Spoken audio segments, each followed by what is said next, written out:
अंग्रेजी अखबार Indian express ने मध्य प्रदेश के सीएम मोहन यादव के बारे में ऐसा विस्फोटक खुलासा किया है, दिल्ली तक हलचल मच गई है।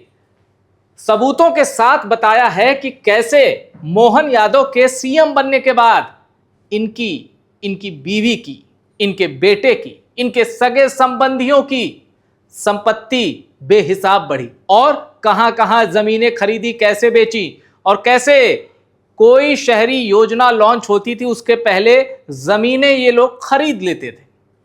ये सब इस रिपोर्ट में इसका खुलासा हुआ है। देखिए, Madhya Pradesh chief minister Mohan Yadav family bought 168 acres where his government built roads.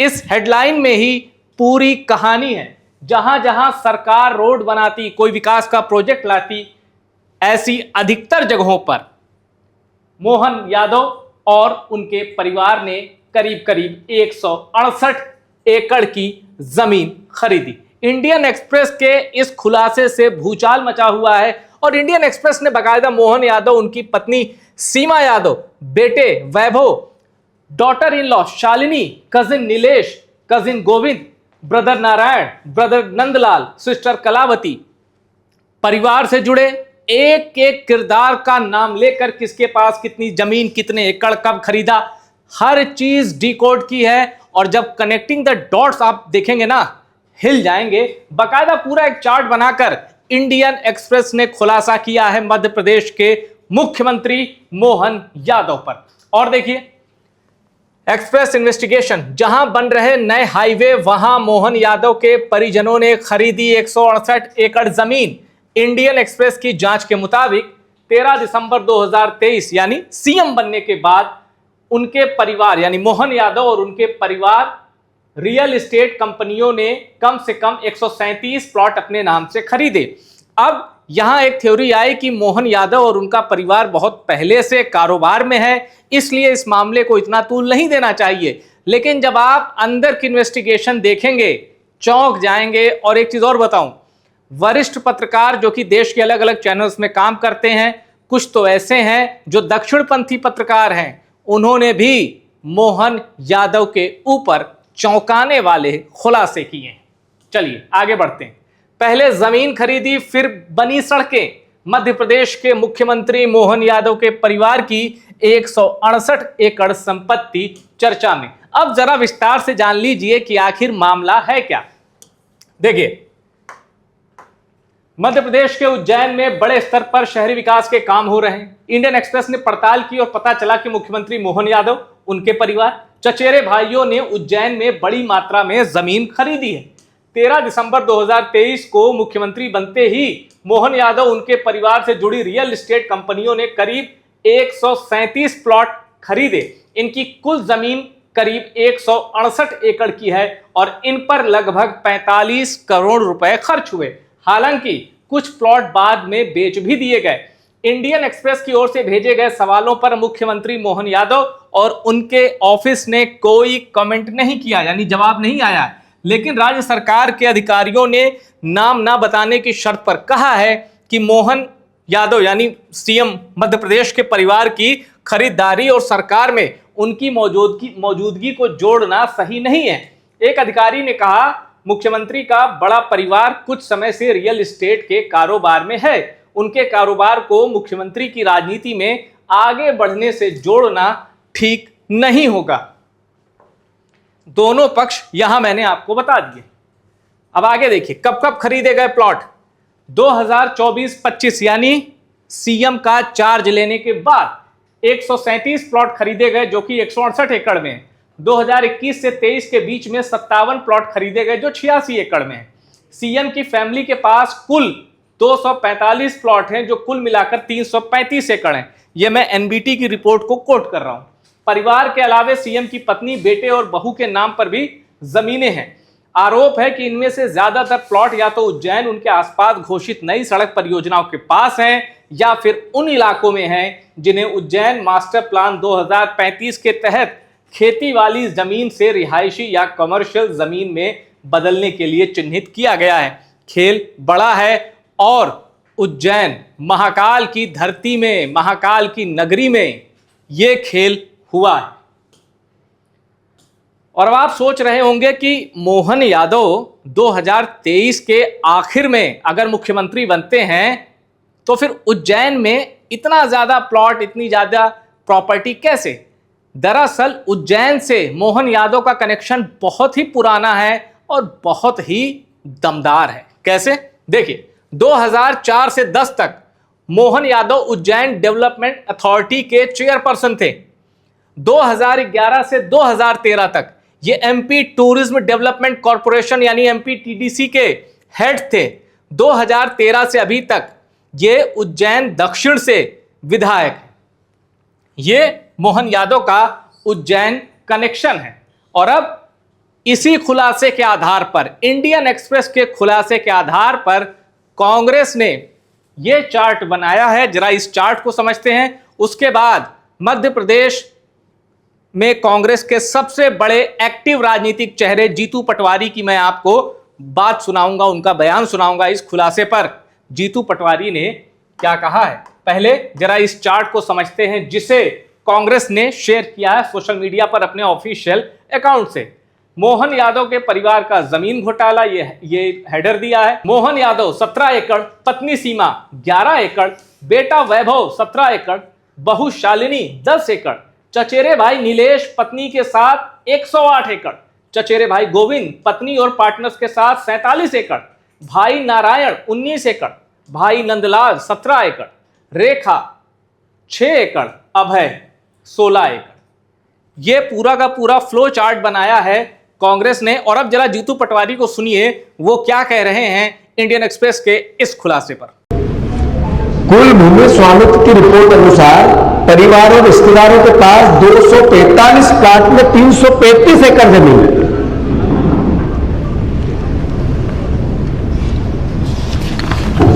नाम अभी थोड़ा बताया गया है पर मैं विस्तार से और बता दूं। नीलेश यादव 108 एकड़, गोविंद यादव 47 एकड़, मोहन यादव 17 एकड़, पुत्र वैभव यादव 17 एकड़, भाई नारायण यादव 19 एकड़, नंदलाल यादव 17 एकड़, बहन कलावती 17 एकड़, भतीजा अभय यादव 16 एकड़, पत्नी सीमा यादव 11 एकड़, पुत्र वधू शालिनी यादव 10 एकड़, साली 6 एकड़, साली रेखा यादव 6 एकड़। 3 परिवारों की कंपनियां, रिपोर्ट्स के 4 प्रमुख रियल एस्टेट के नाम आए हैं। बहुमत हिस्सेदारी सीमा यादव, मोहन यादव। तो आपने इंडियन एक्सप्रेस के खुलासे पर जीतू पटवारी को सुना।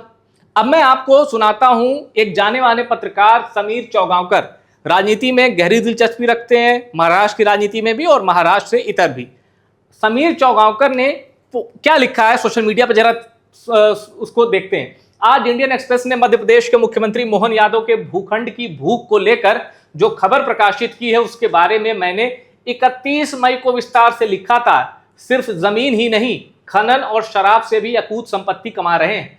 अब 31 मई को इन्होंने क्या लिखा था जरा वो देखते हैं। और देखिए, यहां तो भूखंड की भूख ही इंडियन एक्सप्रेस ने छापी है, खनन और शराब का तो जिक्र नहीं किया जिसका जिक्र समीर चौगांवकर कर रहे हैं।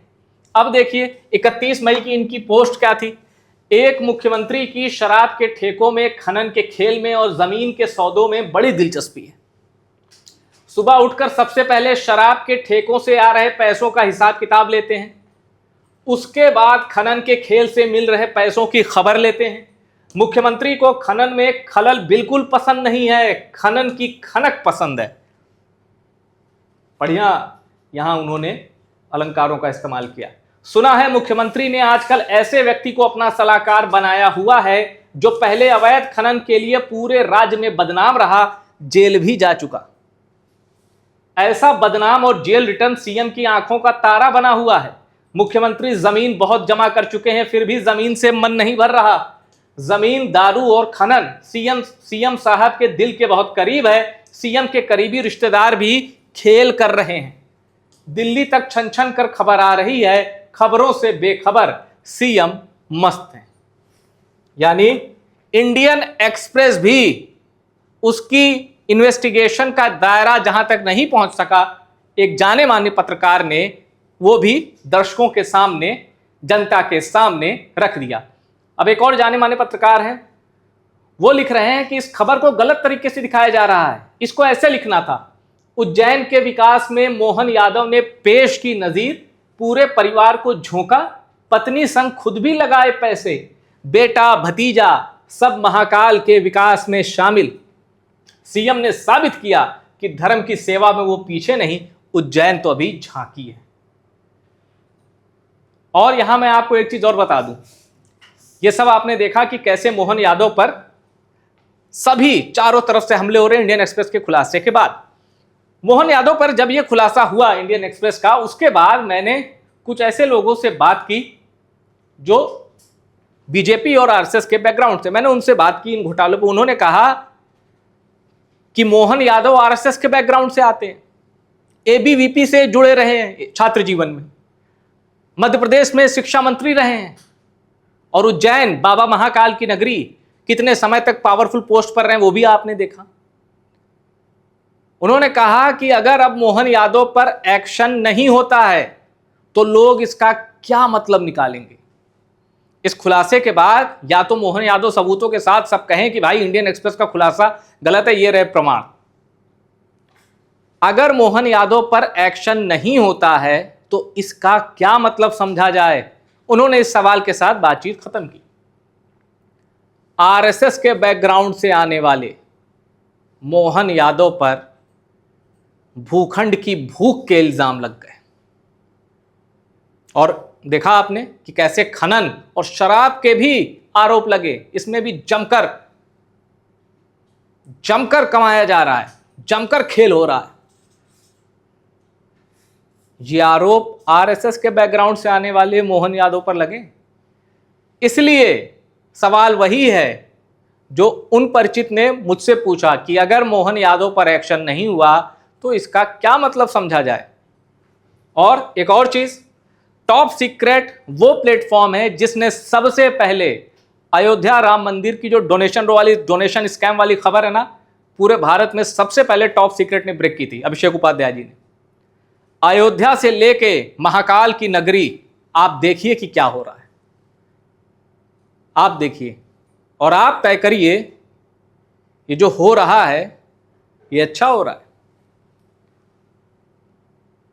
दिल्ली क्या एक्शन लेगी इन दोनों घटनाओं पर, अयोध्या से लेके उज्जैन, श्री राम की धरती से लेके भगवान शंकर की धरती तक। कहीं चंदा चोरी, कहीं भूखंड की भूख। और अगर एक्शन नहीं हुआ मोहन यादव पर, मेरा सवाल आपसे, तो इसके क्या मतलब समझे जाएं। क्योंकि हमने देखा नीट पर इतने विवाद हुए तो एक जवाब पूरी जनता तक भेजा गया कि सरकार में इस्तीफे नहीं होते। खैर वो तो बात रही मोदी कैबिनेट की, ये मोदी कैबिनेट में तो है नहीं, लेकिन टीम मोदी का हिस्सा है, डबल इंजन में है, छोटा वाला इंजन। इसलिए अंत में मैं पुनः अपनी बात को रिपीट करता हूं और आपके लिए सवाल छोड़ जाता हूं, अगर मोहन यादव पर एक्शन नहीं हुआ तो इसका क्या मतलब समझा जाए या निकाला जाए। इस वीडियो में इतना ही। टॉप सीक्रेट की ये रिपोर्ट पसंद आए शेयर करिए और टॉप सीक्रेट को सब्सक्राइब जरूर करिए।